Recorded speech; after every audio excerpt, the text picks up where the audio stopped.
আয়ুব বাচ্চু মারা গেছেন, বেজবাবা অসুস্থ, জেমসের বয়সও কম হয়নি, মাইকেল জ্যাকসন মারা গেছেন বহুদিন আগে।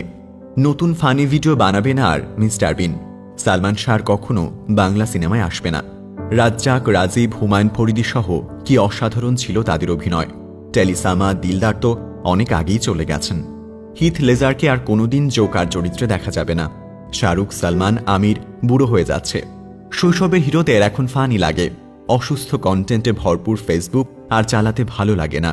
ভাই বোন যার যার মতো থাকে, একসাথে হাসি, আনন্দ অথবা মারামারি কোনোটাই আর আগের মতো হয় না।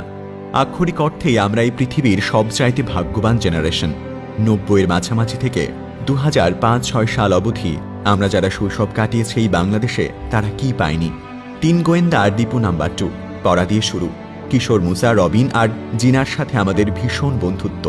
তারপর একটু বড় হতেই মাসুদ রানার রোমাঞ্চকর জগতে প্রবেশ, সাথে এক হাতে বাংলা সাহিত্য এবং নাট্য জগতে অন্যরকম ভালো লাগায় গড়ে দেয়া সেই মানুষটা। হিমু, মিসির আলী, শুভ্র, জহির, মুহিব, অপলা, জরি, তিলু, নীলু থেকে শুরু করে বাকির ভাই, মজিদ, টুনি, তিতলি কিংবা স্বাধীন, খুসরু, সুবর্ণা, মুস্তফা, হুমায়ুন ফরিদি, শাওন। আমরা সব কিছু পড়েছি, দেখেছি, হেসেছি, কেঁদেছি, ভালোবেসেছি। রোনালদো, রোনালদিনহো, বাতিস্তুতা, জিদানের শেষটা দেখতে না দেখতেই প্রবেশ করেছে মেসি, রোনালদো আর নেইমারের অতিমানবীয় জগতে। বছরের পর বছর ধরে কি দুর্দান্ত প্রতিযোগিতা, হাজার অর্জন, সবকিছু ছাড়িয়ে যাওয়া ম্যাজিক আর মুগ্ধতা।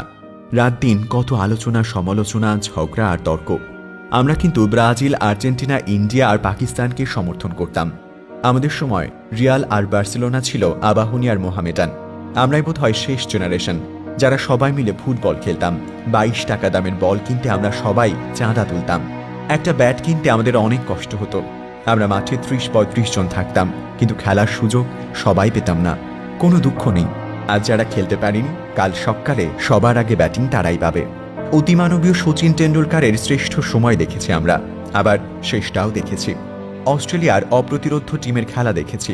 লারা, ম্যাগ্রা, মুরালিকে দেখেছি চামিন্দা, ভাস, সানাদ, জয়সুরিয়া, হেইডেন, গিলাসপির খেলা। আমাদের সময় কিন্তু প্রথম 37 বলে সেঞ্চুরি হয়েছিল। ওয়াসিম আকরাম, সৌরভ, দ্রাবিড়, শেনওয়ার্ন আর আসবে না। মনে আছে লাসিথ মালিঙ্গার প্রথম ম্যাচ? তারপর প্রবেশ করেছি বিরাট কোহলির পারফেকশনের জগতে, প্রবেশ করেছি সাকিব, তামিম, মাশরাফির যুগে। একটা নড়বড়ে দলকে চোখের সামনে মাথা উঁচু করে দাঁড়াতে দেখেছি। আমি নিশ্চিত করে বলতে পারি, কোনো একদিন বাংলাদেশ বিশ্বকাপ জিতে নিলেও আজকের এই জয়ের তীব্র আবেগটা আর থাকবে না। মেহরাব হোসেন, অপি, বুলবুল আর নান্নুরাই ছিল আমাদের হিরো। আমাদের সময় তো শুরুটা হয়েছে। জেমস, আয়ুব বাচ্চু, বেজবাবা, আর্টসেল, শিরোনামহীন, মাইলসের সবচাইতে সুন্দর সময়ের সাক্ষী আমরা। আসিফের ও প্রিয়া গানটির কথা কার কার মনে আছে? জেমসের রাতের তারা তুই কি আমায়, বাবা কতদিন কতদিন দেখিনি তোমায়, তুমি বিস্তৃত লগ্ন মাধুরী, কিংবা আয়ুব বাচ্চুর আমি কষ্ট পেতে ভালোবাসি। একের পর এক দুর্দান্ত গানে ভেসে যাওয়া জেনারেশন আমরা। হাসান, বিপ্লব কিংবা পান্থ কানাই আমাদের প্রিয় গায়ক ছিলেন তারা। মনে আছে সঞ্জীবদার কথা, আমি তোমাকেই বলে দেব, কি যে একা দীর্ঘ রাত। আমরাই একমাত্র যারা বকে যাওয়া শৈশবে না, যৌবনের শেষের ক্লান্তিতেও না, খুব বেশি সহজলভ্য ইন্টারনেট যুগে প্রবেশ করেছে তারুণ্য উজ্জ্বল সময়ে। গুগল, ইউটিউব, ফেসবুক, ইনস্টাগ্রাম সব কিছু পেয়েছি। স্মার্টফোনে অসাধারণ সব ফিচার পেয়েছি। শাহরুখ, সালমান, আমিরের সময়ের মানুষ আমরা। সিনেমা দেখার ঠিকঠাক বয়সে আমরা হাতের কাছে পাচ্ছি দুনিয়ার সমস্ত সিনেমা, কয়েক মিনিটে ডাউনলোড করে দেখার সুযোগ। আমাদের সময়ে সিনেমা বানাচ্ছে ক্রিস্টোফার নোলান নামের একজন মানুষ। আমরা সিনেমা শেষ করে তবদা খেয়ে বসে থাকছি। শৈশবের সব সুপারহিরো নিয়ে পর্দায় এসেছে জাস্টিস লিগ আর অ্যাভেঞ্জার্স ইনফিনিটি ওয়্যার। আমরা কি ভীষণ ভাগ্যবান একটা জেনারেশন। আমাদের গর্ব করার মতো কত কিছু আছে, নস্টালজিক হওয়ার কত স্মৃতি আছে, আবেগে ভেসে যাওয়া কত মুহূর্ত আছে, মুগ্ধতায় ডুবে যাওয়া কত সৃষ্টি আছে। মায়ের হাতের সুস্বাদু খাবার খাওয়া শেষ জেনারেশন বোধ হয় আমরাই। বাবাকে জমের মতো ভয় পাওয়া জেনারেশনও আমরাই সম্ভবত। নাম না জানা অসংখ্য সুস্বাদু পিঠে পুলি আর কয়টা শীতের সকালে খাওয়া হবে কে জানে।